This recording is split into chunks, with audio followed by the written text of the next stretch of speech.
totally believe in what we're doing, and I think it's the most important thing that I can be doing right now. There are so many people who are sick, and if this can help them, people have to know about this. It's fantastic that I get to share this with my family, that we're doing this together, and that we both feel so passionately about it. She was on over 40 different medicines. She had been on methotrexate and Plaquenil, one of those which nearly destroyed her vision. All of the potent anti-inflammatories, the Vioxx and the Celebrex, and was on all sorts of painkillers and all sorts of antibiotics. She had classic steroid toxicity. Her face was the shape of a moon because there's a lot of swelling that occurs in the face. At the age of 16, was diagnosed with juvenile rheumatoid arthritis, and that evolved into a lupus condition, a diagnosis of interstitial cystitis, an autoimmune disorder. Bedridden 4 years. Her mother thought she would never survive. I went to talk to William as a friend and as a doctor about his experience with patients and how they used cannabis. Seeing what the juicing did for me, using it in this form, was so significant. It changed my life.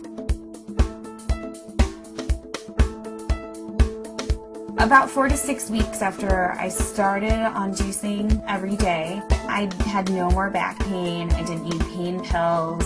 I felt the best I ever had. A lot of people think cannabis and pot are not medicine. I had stumbled on an article in Scientific American, December 2004.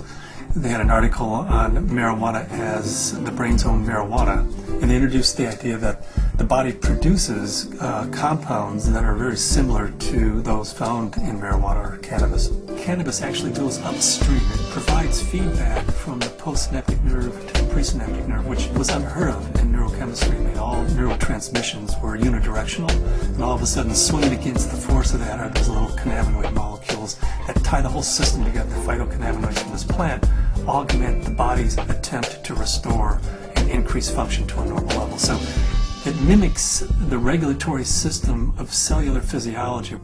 And recently the Food and Drug Administration has approved of CBD, which is a cannabinoid like THC, one of 80 cannabinoids. The federal patent compares vitamin C, vitamin E, and CBD, or cannabidiol. CBD turns out to be more potent than either of those two. The thing that I warn my patients of is, if you're going to be juicing this flower and this leaf, and you're going to be doing this high-dose, non-psychoactive cannabinoid dietary approach, please do not heat it. When you heat cannabis, you make it psychoactive, which for a large part of the community, the psychoactivity of a plant is a measure of its medical quality. But it's really quite the inverse. If you heat or age cannabis in any way, you're destroying some of the medicinal properties of it. To use the plant effectively, we have to use it the way it evolved over 34 million years, which is raw. Because when it's raw, the THC is bound up as THC acid. It requires aging, drying, so as a hunter-gatherer, we gather this plant and we notice, wow, as this plant ages, it changes character. It suddenly has a psychoactive effect. I think that's the most exciting area of cannabis research, is looking at non-psychoactive cannabinoids. Because if you do heat it, you'll decarboxylate the THC acid, and you're going to have 600 milligrams of THC acid with the CBD acid. You would be unconscious probably for the better part of the week. Between heating the plant, whether that's in a sucker, a cookie, a baked good, a butter, vaporized, smoked, all of those techniques convert THC acid, which is non-psychoactive, into THC and provide you with that 10 milligram dose. But if you eat the plant raw, then THC acid is the way it's found in the plant. It's not psychoactive. The juicing allows you to get up to the 500 to 600 milligrams, which is 60 times more than you could tolerate if it was heated. This treatment is not psychoactive. People don't have to be stoned when they take it. They can take it and go to work. They can take it and play with their kids. It's hard for me to understand laws against something like green leaf therapy and to think that prednisone is legal. We're still fighting the stigma of marijuana back from the 20s, 30s, 40s, 50s. I was a prosecutor for 8 years in Mendocino County, so I know it from both as a defense attorney and as a prosecutor. The 1972 Controlled Substances Act said that marijuana has no medical value whatsoever. The federal government has a patent on its medical properties. The Food and Drug Administration has approved of it as an investigative new drug. I have not found the United States to be very open about cannabis research. In order to print an article in a peer-reviewed journal, you have to use cannabis that they have certified for your study. And there are physicians who have waited 3, 4, 5, 6 years, some even longer than that, to just get a sample. The federal government's been kind of schizophrenic in the way it looks at marijuana. It says it has no medical value under that act, but at the same time the federal government has been funding research in marijuana for years, for decades. And they've even patented certain strains of marijuana because they recognize it has that medical value. The California Narcotic Officers Association does not believe in medical marijuana. They believe it's all a big scam, and that's how they train law enforcement officers. Law enforcement is allowed to take a percentage of all assets that are forfeited and seized under the state and federal asset forfeiture law. So it takes the really enlightened and compassionate law enforcement officer to recognize that these medical marijuana laws are designed to protect patients. I was trained when someone had marijuana, you took them to jail. There wasn't a medicine use for marijuana. It's an illegal substance, and people went to jail for it. In 1996, California took a huge leap. I didn't support Proposition 215 because of the education I had, the experience I had, and what I had seen through the illegal marijuana gardens that I had seen throughout my career. Since 1996, I have changed my opinion somewhat. I believe there is a very clear medicinal use for marijuana. That being said, I believe that there are a large percentage of people who use marijuana as an excuse to either make profits or for recreational. The people who use marijuana for the true intended use that the voters passed, medicinal, I'll do everything I can to support their rights. There's many more things that law enforcement can be focused on than medicinal marijuana. And I don't want to give the impression at all that I support people who are growing marijuana for medical purposes 364 days of the year, and then one day a year they make a big sale for a couple $100,000, and they're a commercial seller that one day of the year. They're the people who are causing problems for the people who really and truly need and can use medical marijuana.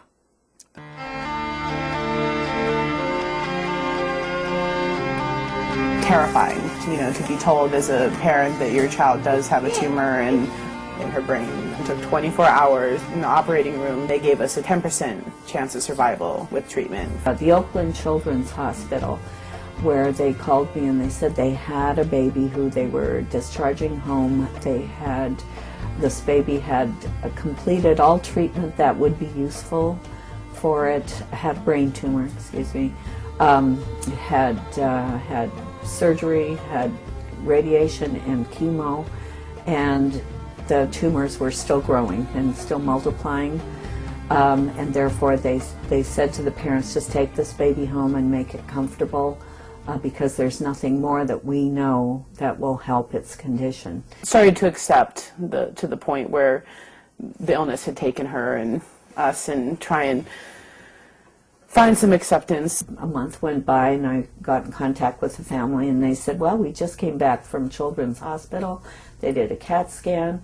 The tumors have shrunk and there are fewer of them. And they said, I'll tell you what we've been doing. We've been juicing the fan leaves of the marijuana plant and giving our baby a shot glass of this juice every day. This is like this wonderful hospice story. She is no longer on hospice. I brought the oxygen concentrator back. It's just one of those wonderful success stories. The plant is a pretty amazing plant because it appears that the juice of this plant is saving this baby's life. Here we have something that can really change people's lives. I mean, I was laying in bed, catheterized, thinking that physicians were just trying to make me comfortable. They really didn't think that there was anything more that they could do, and that I may not live to be 30, which I am now. That was the best I could hope for. the best I could hope for was taking enough methadone and Percocet every day that I just didn't feel anything at all. I had gotten in touch with Dr. Courtney because we had received a doctor's recommendation from one of his patients, and in it asked that they start juicing the leaves and having capsules and a few other items which I didn't know anything about. So after I contacted him, I was really excited to hear that there might be some other alternatives to the smoking of the cannabis. These are friends we've had in the past year. They said, your father's not the same as he was when we first met him, and he seems to be much more alive and much, doing a lot more and more active. And I had informed them that it was because of the juice that he had been taking. Right after we started juicing, that he seemed to be more active. We would do things out in the garage more, and he wouldn't spend so much time in his chair. But we have ran out periodically in the last year and a half, and that's what made me convinced that he needed it, because when he would run out, he would have trouble getting out of the car. I had 4 doctors tell me that I should have a hysterectomy. You either have no ovaries, or at the very least you're sterile. That my endometriosis was so bad I would never be able to have a child. Despite very potent birth control, despite being sterile, Zahaya decided she was going to come join the party.